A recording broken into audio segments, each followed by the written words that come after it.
C'est un signe, le déconfinement est en marche avec la reprise du sport en plein air à Monaco. Photo signée Manuel Vitali. Bonsoir à tous, bienvenue sur Monaco Info. Merci d'être au rendez-vous. Le sport a manqué dans le quotidien de nos sportifs, à l'image de la monégasque Lisa Cossin-Battaglia qui a retrouvé son jet ski après plusieurs semaines de séparation.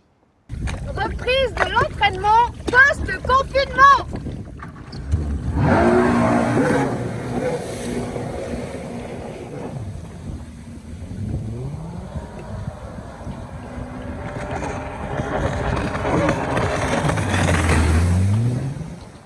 Et dans quelques jours, Lisa pourra étendre son terrain d'entraînement. La France entame son déconfinement lundi. Et une interrogation concernant les frontières franco-monégasques.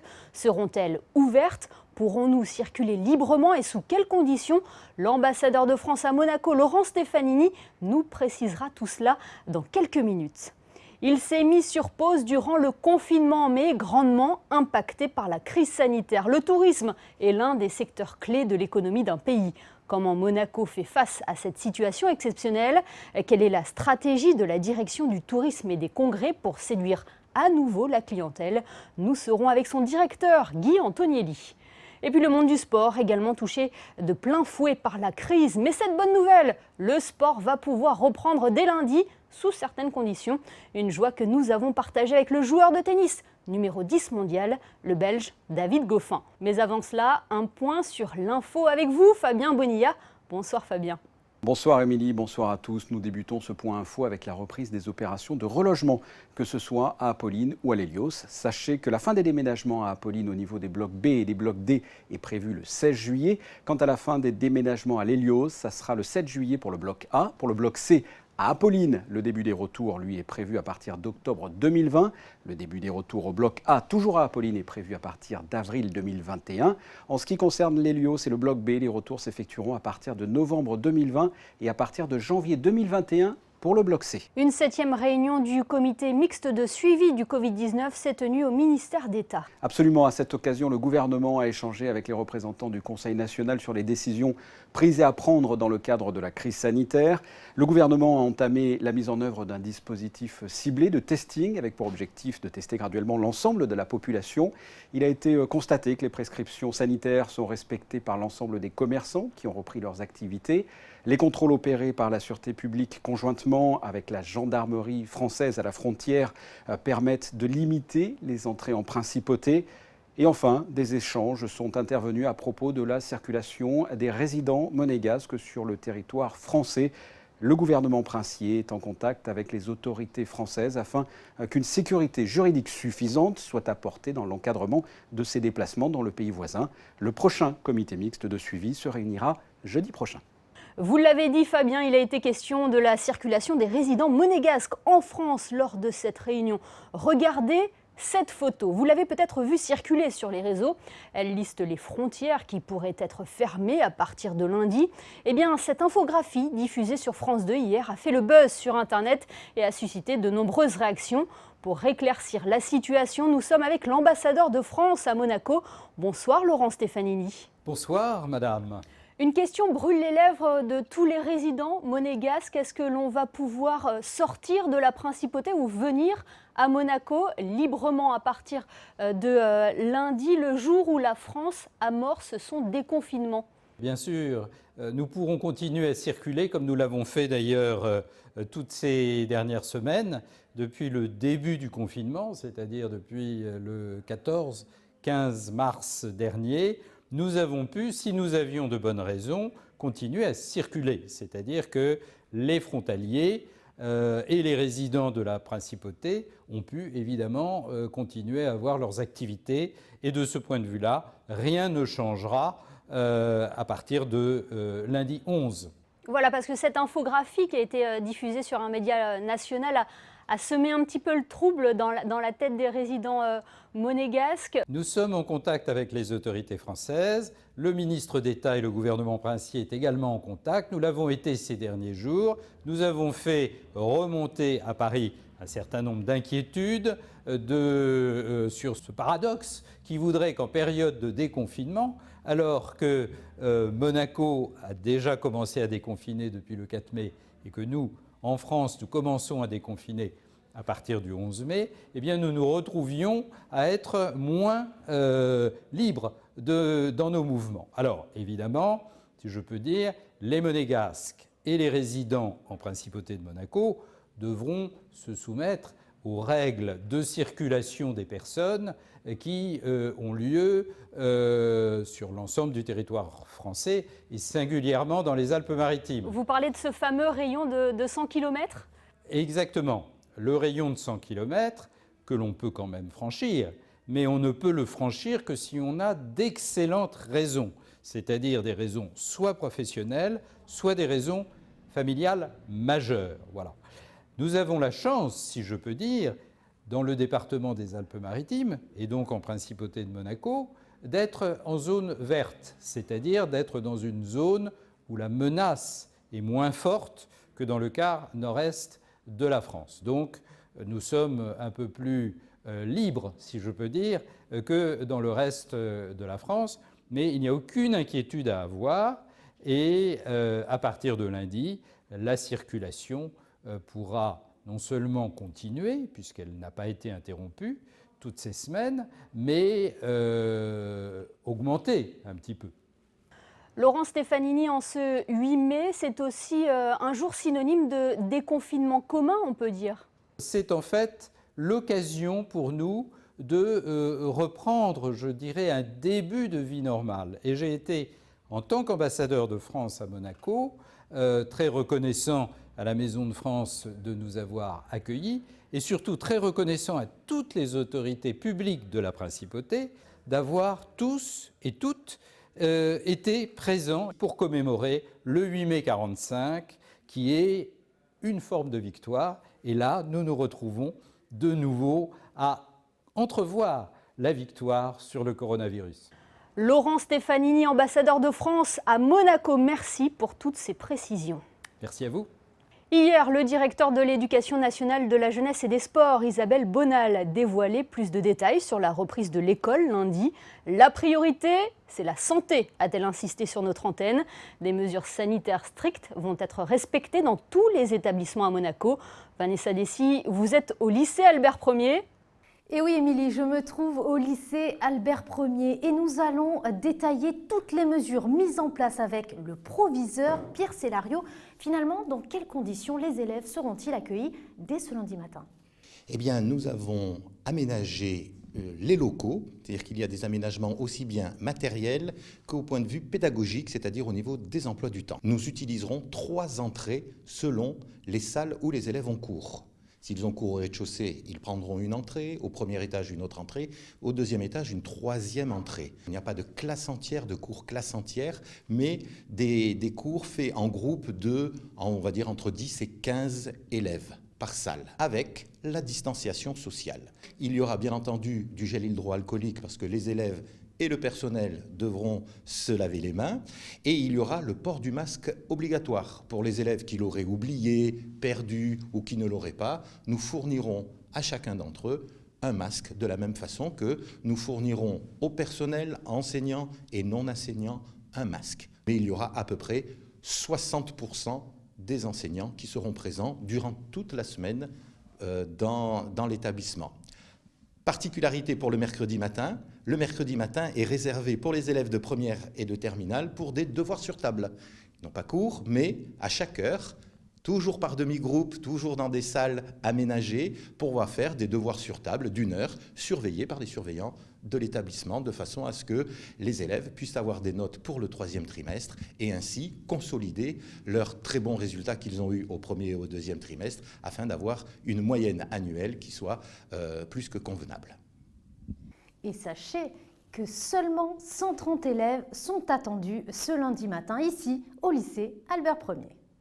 Ah, le retour des contrôles et des devoirs sur table. Merci Vanessa. Et bonne reprise à tous les élèves concernés.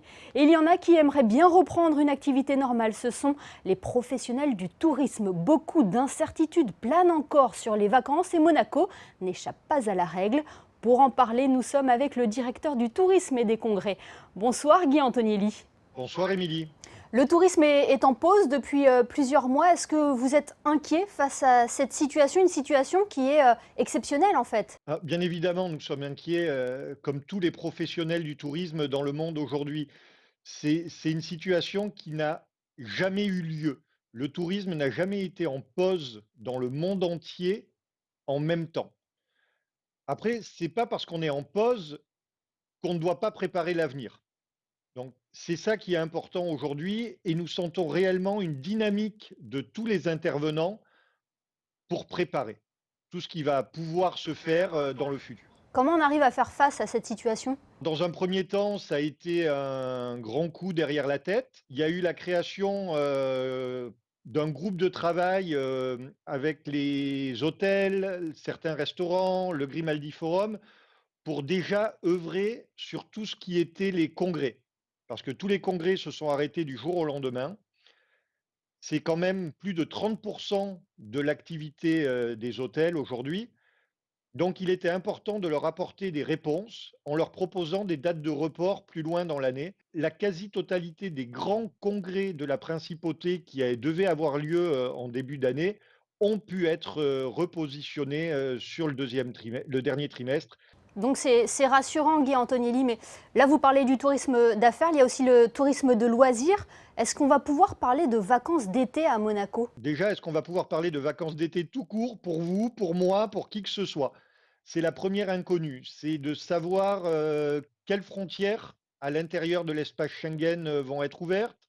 Éventuellement, est-ce que les frontières de Schengen avec le reste du monde seraient ouvertes cet été? Malheureusement, ce n'est pas les pistes qui sont ouvertes aujourd'hui.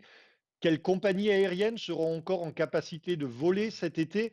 Donc, en fonction de tous ces éléments, nous œuvrons aujourd'hui sur des scénarios extrêmement différents pour savoir si nous devons nous adresser uniquement à une clientèle, on va dire régionale, mais quand je dis régionale, j'englobe toute la France, ou à une clientèle internationale de proximité, c'est-à-dire où on engloberait les Italiens, les Suisses, les Allemands et éventuellement la Scandinavie et le Royaume-Uni. Et comment fait-on quand on est un petit pays comme Monaco? Comme vous le dites, on est un petit pays, ça a des avantages, ça a des inconvénients. Quand on parlait du tourisme d'affaires, c'était un avantage parce qu'il a été très facile de se mettre tous assis autour de la table et de discuter et de trouver des solutions. Seulement, quand on est petit et en période de crise, tout le monde communique énormément. Donc, il faut faire preuve d'imagination. C'est pour ça que nous avons pensé à une campagne en 3 temps. Un premier temps qui est Miss You, qui était centré sur le message humain. C'est le lien social, c'est de se retrouver avec les autres qui nous manque.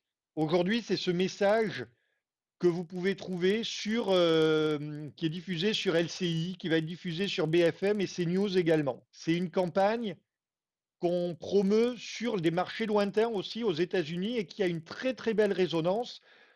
Notre force est un peu là, c'est de dire on ne peut pas acheter des campagnes mass média comme pourront le faire la France, l'Espagne ou les États-Unis. Nous, on va essayer d'avoir une campagne inventive et de faire que les journalistes parlent de notre campagne. Et on est assez fiers, c'est un peu notre succès pour l'instant, c'est de dire que le Washington Post et Forbes USA ont repris cette campagne quand ils parlent des destinations qui communiquent. Finalement, aujourd'hui, Guy, vous êtes un homme confiant, mais il est quand même difficile de se projeter vers l'avenir concernant le tourisme. C'est difficile de dire confiant parce que nous sommes confiants dans ce que nous mettons en place. Nous ne sommes pas confiants dans les résultats de ce que sera le tourisme cet été. La phase 2, ça va être de s'adresser aux clients quand le déconfinement aura commencé et que les gens pourront imaginer voyager. Donc, ça sera un autre message après Miss You et ça sera un message auquel il faudra adjoindre des possibilités d'achat. Aujourd'hui, on ne peut pas acheter. À ce moment-là, il faudra acheter. Mais il faut bien être conscient que même si nous avons tout le succès que nous espérons, cet été ne sera en rien comparable à ce qui existait au préalable. Merci beaucoup, Guy Antonelli, directeur du tourisme et des congrès. Merci d'avoir été avec nous. Merci beaucoup, Émilie. Bonne soirée. Avant d'accueillir le joueur de tennis David Goffin dans quelques instants, nous sommes allés vous demander quelle activité sportive vous a le plus manqué pendant le confinement. Moi, ce qui me manque comme sport, c'est le judo parce que c'est mon sport préféré et aussi mes copines. Non, moi, le sport, ça va pas du tout me manquer. Moi, je suis très bien à la maison, sur la terrasse, à faire bronzette. Moi, c'est surtout l'école parce que je vais pas reprendre l'école et aussi un peu la danse. Alors les garçons, je vois, vous vous défoulez avec vos skates. Quel est le sport qui vous manque le plus actuellement? Alors moi, c'est le tennis. Moi, j'aime bien le karaté, alors le plus qui me manque, c'est le karaté. C'est surtout mes copains, ils me manquent. Mais sinon, oui, de l'aviron, parce que je fais de l'aviron. Mais sinon, sortir, c'est pas un sport, mais quand même, ça manque. Voilà. Moi, c'est le judo qui va me manquer, j'adore ça. Bah, écoutez, aujourd'hui, on a une séance avec mon coach ici, dans le parc. C'est vrai que voilà, ces derniers temps, ça n'a pas été facile à garder la forme, surtout pour un sportif de haut niveau. C'est vrai que voilà, il y a un manque, il y a un besoin d'être à nouveau dans la voiture, mais je pense qu'au jour d'aujourd'hui, le plus essentiel, c'est de respecter les consignes des gouvernements différents. Et puis voilà, on refera du rallye quand on pourra à nouveau voyager.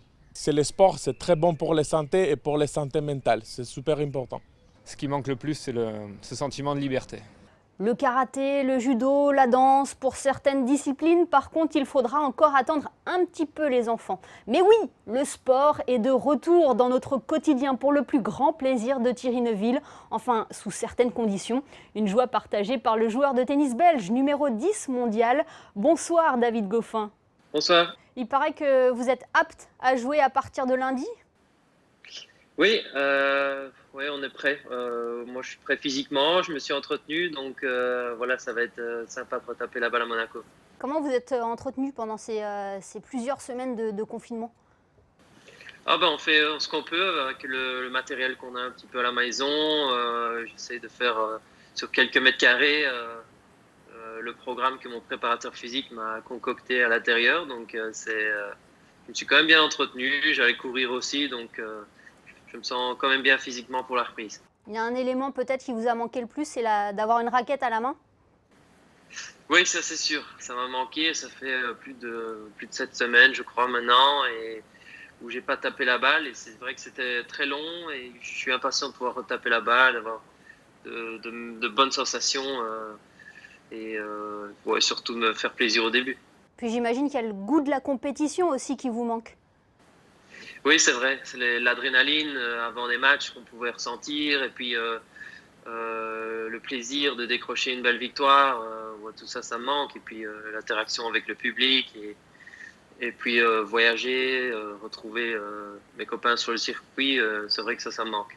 Il y a plusieurs tournois qui ont été annulés, reportés comme Roland-Garros. En tant que résident monégasque, j'imagine que l'annulation du Rolex Masters, du Monte Carlo Rolex Masters, a été un petit passement au cœur pour vous. Oui, parce que c'est un de mes tournois préférés, avec un des plus beaux cours centrales au monde pour jouer au tennis. Donc j'ai déjà pas mal bien joué aussi dans le tournoi. C'est une période que j'attendais particulièrement avec le retour du beau temps en Europe, la terre battue. C'est une surface que j'aime bien. Donc non, c'est vraiment dommage que le tournoi soit annulé. Mais bon, j'espère que l'année prochaine, ce sera à nouveau une belle édition. Mais justement, comment vous la voyez, cette suite de la saison en tennis ? Ça va être une année très spéciale. On ne sait pas trop quand ça va reprendre. Les tournois sont annulés. Plus on avance, les tournois sont annulés. Au fur et à mesure, on avance dans le temps. Mais parce qu'il y a tellement de joueurs qui viennent de partout dans le monde, il faut que la situation sanitaire soit parfaite partout pour qu'on puisse refaire des tournois avec des nationalités différentes. Plus, il faut pouvoir voyager aussi. Donc, je pense que le tennis, les tournois internationaux reprendront vraiment tard dans ce déconfinement. On va dévoiler quand même un petit secret, David Goffin. Vous avez quand même joué pendant ce confinement, mais vous avez troqué la raquette pour une manette. Oui, c'est vrai. C'était sympa de faire un peu une compétition virtuelle. Donc c'était le tournoi de Madrid, le Masters 1000 de Madrid, qui a décidé de faire un tournoi en invitant quelques joueurs. Donc on a tous joué l'un contre l'autre. Vous êtes arrivé en finale ? Contre des Zverev, contre Nadal a fait le tournoi, mais j'ai pas joué contre lui. J'ai joué contre Lucas Pouille et j'ai perdu en finale, donc c'est pas trop mal. Contre Andy Murray, c'est ça ? Ouais. Et qui lui jouait très très bien avec la manette. Donc c'était sympa là, il y a quelques jours d'avoir pu faire un tournoi virtuel. Bon, vous retrouvez quand même la raquette à partir de lundi. On vous souhaite une bonne reprise, David Goffin. Merci beaucoup. Merci à vous d'avoir été avec nous. Ça danse, ça pédale, ça fait ses devoirs. Il est l'heure de votre réseau Malizia.